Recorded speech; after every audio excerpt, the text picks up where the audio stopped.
terkait cara pembuatan dan penjelasan mind mapping manajemen komponen sekolah.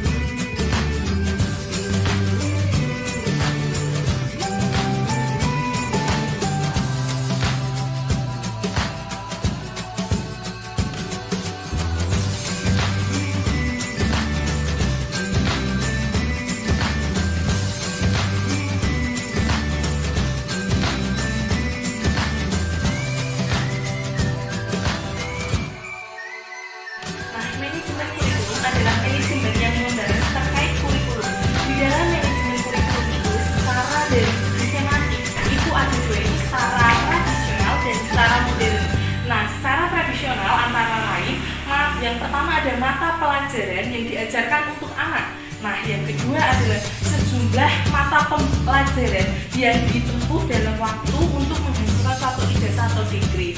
Nah, itulah secara tradisional. Nah, yang kedua ada secara modern, yaitu perilaku anak yang menjadi tanggung jawab sekolah. Nah, seperti yang sudah dijelaskan pada pembelajaran kemarin, bahwasanya secara modern itu dimulai dari K13 atau kurikulum 2013. Mind mapping ini ada 3 kegiatan pokok dalam manajemen kurikulum. Yang pertama adalah kegiatan yang berhubungan dengan tugas pokok guru. Jadi guru itu mempunyai tugas pokok yang dituliskan dalam satu buku pengajaran. Nah, jadi di dalam kurikulum itu ada jumlah jam pelajaran yang ditempuh, ada hari, seperti ada sekolah yang 6 hari kerja, ada yang 5 hari kerja, dan sebagainya. Nah, yang kedua itu adalah peserta didik, dan yang terakhir adalah seluruh aktivitas akademik atau warga sekolah atau lembaga pendidikan. Manajemen peserta didik. Jadi, manajemen peserta didik adalah sebuah rencana yang dibuat agar dapat mengatur atau memanage sesuatu agar lebih efisien terhadap apa yang dilakukan. Nah, di dalam manajemen peserta didik ini ada pendekatan yang dilakukan dalam manajemen peserta didik. Yang pertama adalah pendekatan kuantitatif. Jadi kuantitatif itu berhubungan dengan angka. Jadi angka itu dianalisis sehingga menghasilkan sebuah data. Nah, yang kedua adalah pendekatan kualitatif. Itu adalah menganalisis dengan cara melakukan sebuah pengamatan atau observasi. Selanjutnya bisa dengan menggunakan angket ataupun wawancara.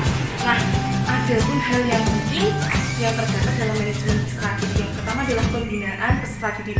Jadi dalam manajemen itu dilakukan sebuah pembinaan agar menjadi peserta didik yang lebih baik atau seutuhnya menjadi seorang peserta didik.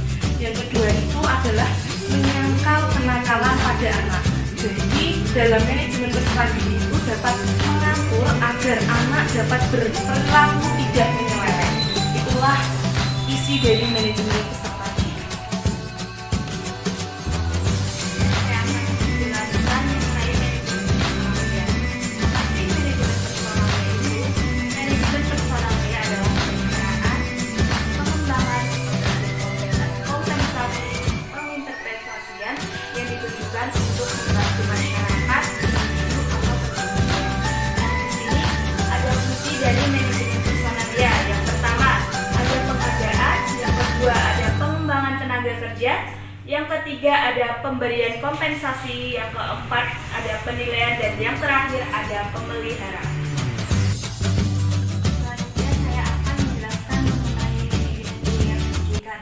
Manajemen biaya pendidikan adalah suatu proses kegiatan yang dilaksanakan secara sengaja serta pembinaan terhadap dana operasional sekolah, di mana dengan adanya dana operasional sekolah akan berjalan dengan efektif dan efisien. Manajemen biaya pendidikan yang pertama ada kelengkapan yang diperlukan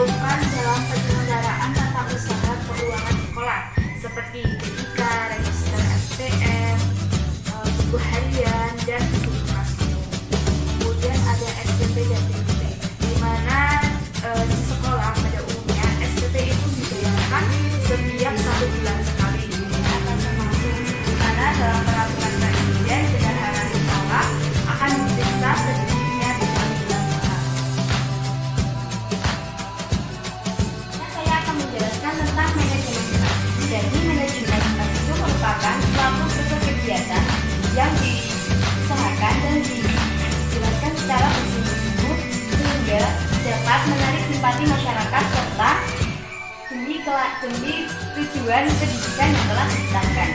Selanjutnya ada tujuan manajemen humas. Yang pertama ada menarik simpati masyarakat dan menambah popularitas dan sebagainya. Yang selanjutnya ada bentuk manajemen humas. Yang pertama bidang sarana akademis seperti kantor, laboratorium dan perpustakaan. Yang kedua ada bidang prasarana pendidikan seperti ruang kantor, ruang guru dan sebagainya. Yang ketiga ada bidang sosial sekolah seperti pendidikan dan pendidikan. Yang keempat ada kegiatan karya wisata seperti karya wisata secara bersama.